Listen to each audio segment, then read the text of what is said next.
14 bullets to a nigga chest just like our wide receiver. I pull my own ski, need a stunt double. Uncle Swag. Welcome to Lions Eatz, man. Back with another video. You know what I'm saying? Your boy Big Back for life.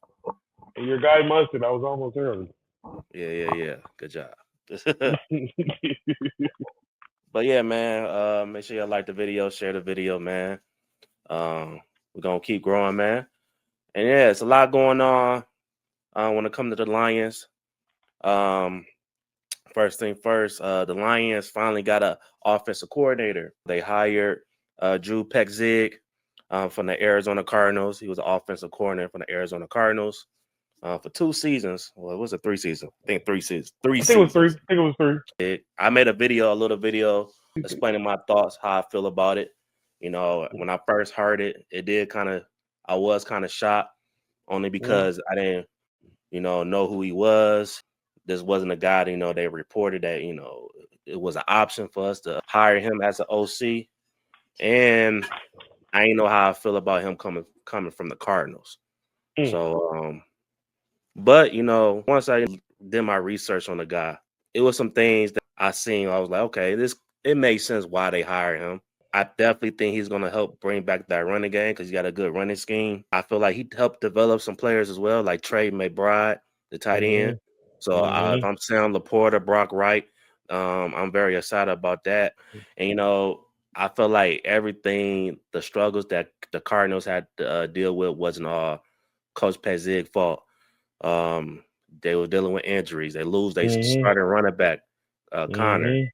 Dealing with Kyler Murray bullshit. See, that's the thing. Kyler Murray, he was out from injuries as well. And we only played 5 games this year, so but the whole year without your guy.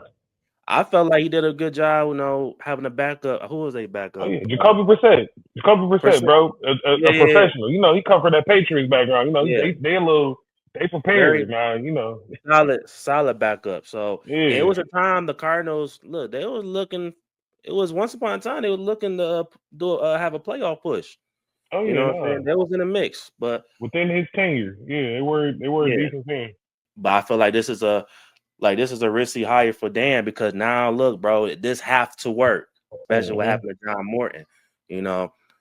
Let's be real. And I really don't like saying shit like this, but this hire right here could either make or break Dan's job moving forward. But yeah, man, that was how I feel about it. But what's your thoughts about it? Well, I trust Dan. Dan the one who turned us around. So, Dan and Brad, like with Dan picking the coaches, Dan had one misfire with Johnny Morton. Outside of that, everybody I've seen Dan bring in has been vital to our success, like as a program. Brad is more so personnel as in players, but when I look at Dan, I trust Dan, bro. And then I'm gonna keep it real with you. Let's put this in perspective. Mike McCarthy does look like a better coach, but when you really dig down into it, my dude got 2 wild cards in 4 years. Yeah. With the high octane offense that he had. Imagine having a Ferrari and you can't win a drag race. You know what I'm saying? Like that's what I'm getting from Mike McDaniels. I know a lot of people looking at it like, oh no, man, Miami was a pretty smooth team too with the injury, bro.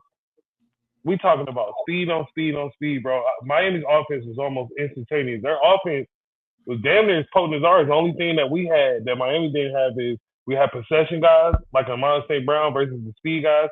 They had Waddles, they had Tyreek Hill. And then I'm like, our running backs, we have a power back. So I'm looking at Miami like they was a lot like us. They didn't look as good as a lot of us are, putting these images on there. I'm like, honestly, when I look at Mike McDaniels, there's a reason he's fired. I get it. I get that people, no. I'm gonna keep it a buck with y'all. The fact that we chose the guy that we chose, I think it was more so predicated to get the run game going again, get the run game going right. You know what I'm saying? Because it's a lot of guys out here. Every football, just like life, it's ever changing. So you know what I'm saying? There's always going to be a next stud, a new stud. You know what I'm saying? It's not going to be the same guys calling forever. There are a lot of young guys up here looking to make a name. And dude 38. Dude young.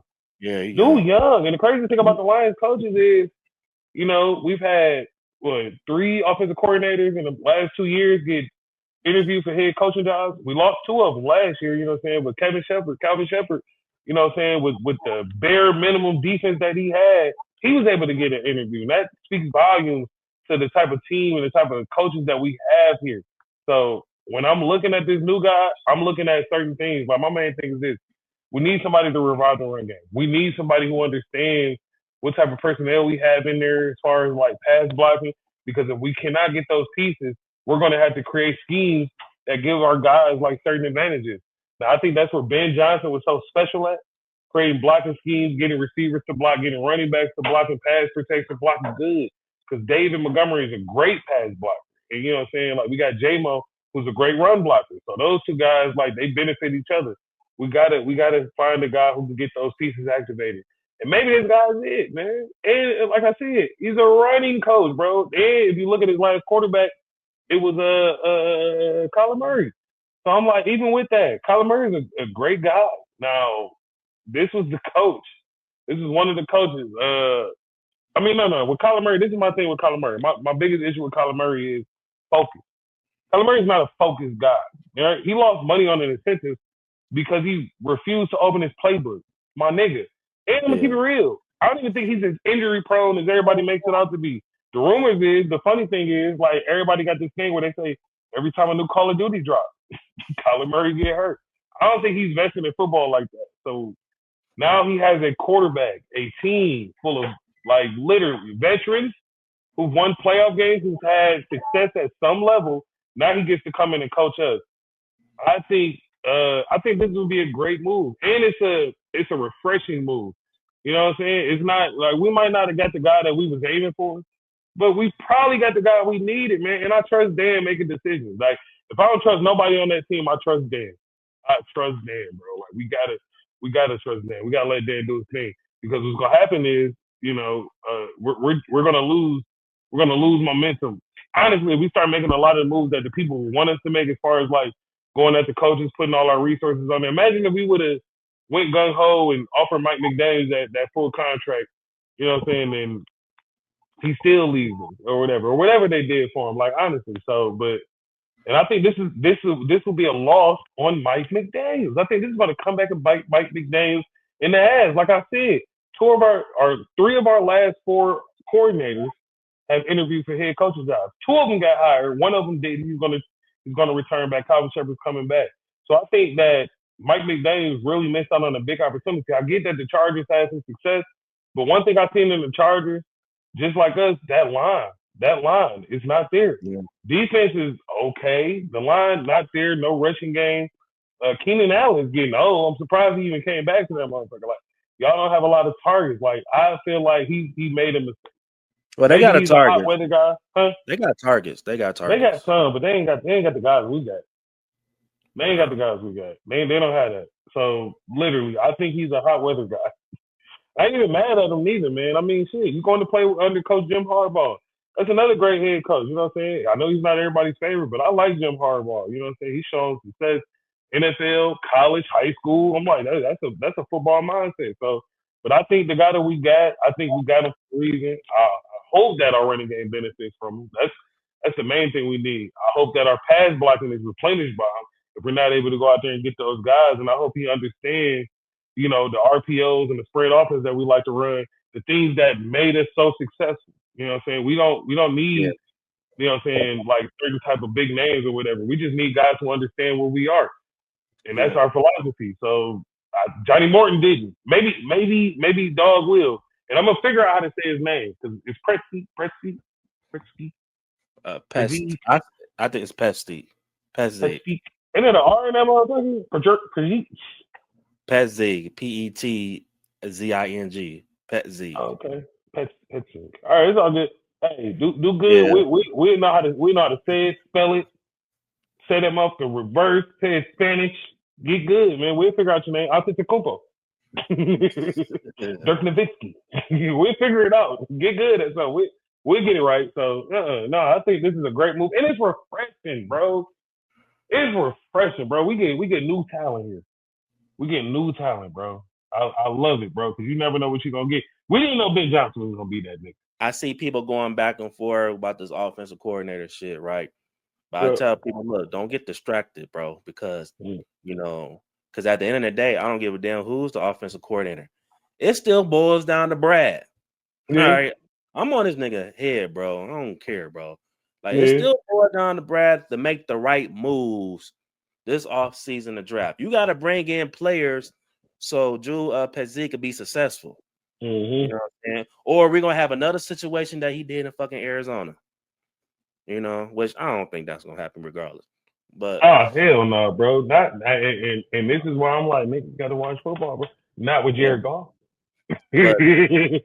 But yeah, Brad Holmes, bro, you gotta make his job easier. Shit. You know what I'm saying? Fuck all this conservative shit, bro. You know what I'm saying? Bring some guys he could cook with. Beef up the O-line.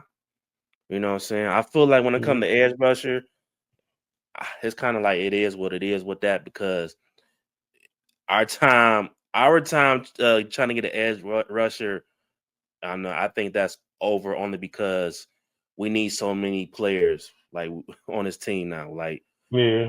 In the edge but then rusher, we can still get one. We can still find one in the draft. I honestly think that we could find a late surprise in there. And then as far as some of the other guys that we drafted that we brought to the practice squad, let's start moving them up. You know, it worked for a couple of them guys. Like, shit, let's try with another motherfucker. We gonna lose Muhammad. Might as well start trying to find another killer. I think maybe in a free agency, but I thought before I thought we was one player away, and I thought that one player away was a assistant edge rusher that could help Hush. Right, somebody to match up with Hutch and stuff like that. Yeah, but now you got to. But now you got to address the O-line. You got to. It's still up in the air with Frank. Like, even though we would think Frank would come back, it's still. I think Frank's coming back. I think Frank was just way more hurt than what he thought when he retired. Him coming back, selling the physical, validated the reason that he retired in the first goddamn place. Get healthy, Frank. You young. He's 30. But I feel like he ain't even 30. He's 29. But I do feel like if I'm Brad, like I need to know something by this trade deadline. I'm not the trade deadline, but free agency, so I can know what the fuck I need to do. All right, I don't want to play this waiting game. Like, well, Frank could do this. Frank, like, no, like, all right, I gotta make these moves now. You know? So go find them players right now, and we got some money. I prefer get you a nice veteran center out there. I don't want no rookie center, bro. I need. I definitely not for the center. Nah. Because and the crazy thing is, Rutledge is going to be way better next year. He's going. I promise y'all. Terry Arnold. These guys are going to make major leaps, and we needed Terry Arnold this year. We needed that man-to-man pressure. Now, we needed the O-line too. Like, I think Rush is gonna make a bounce back. Shit. What's the word on Decker? What's Decker gonna do? What's his plan? How long we got him for? We got him like another year. Man, you need to pack it up, bro. I don't care if he's healthy. But that's the hardest position in football. Now, the one thing I would hate for the Lions to do, and I would hate this because I love him on the right side. Don't move Panay. That is a discussion. Don't do it. Don't do it. Panay's so smooth. He's so fluent on that right. You move him. And then I don't like it. And he might win Protector of the Year. He's the number one, ranked lineman. So don't do it. I like today where he is. I love him. I like to take Rutledge on that right side. I think that right side gonna be the monster. You know what I'm saying? And it's the defense's weak side. So we got an advantage running the ball over there. You know what I'm saying? And then even if you load it up, you don't want to put no safety or no nickel over Panay. That's food. Yeah. So I'm like, nah, keep that right side like it is. I get it. You might want to protect the quarterback, but to me, Panay's a great pass protector. But where Panay looks really good at is when he's run blocking, when he's running down the field, where he's opening the match, where he's moving people the fuck out the way. So I like him on that side. So you know what I'm saying? We can keep him. And I feel like when it comes to when we run the ball, we run on his side for a reason. Like, you should. You run right off 558 and run. Like you just said, it wasn't that long ago where we had the best offensive line. This is why I feel like when you are, I'm just a regular nigga, so but I just feel like, in my opinion, as a GM, bro, I just feel like you shouldn't be conservative, bro, because things could change. You know what I'm saying? Just like that, bro. Yeah. And so this window is not that big. It's not. Window not that big. When Dan Campbell said, "Man, we might not come back, bro," that shit is He's real. not playing, bro. He's just telling niggas the truth. Look at it. It's man, we struggling now, like to get to that Mm-hmm. point. You know what I'm saying? So, but yeah, man. But yeah, shout out to Drew Petzing. I'm confident. He'll do some great things.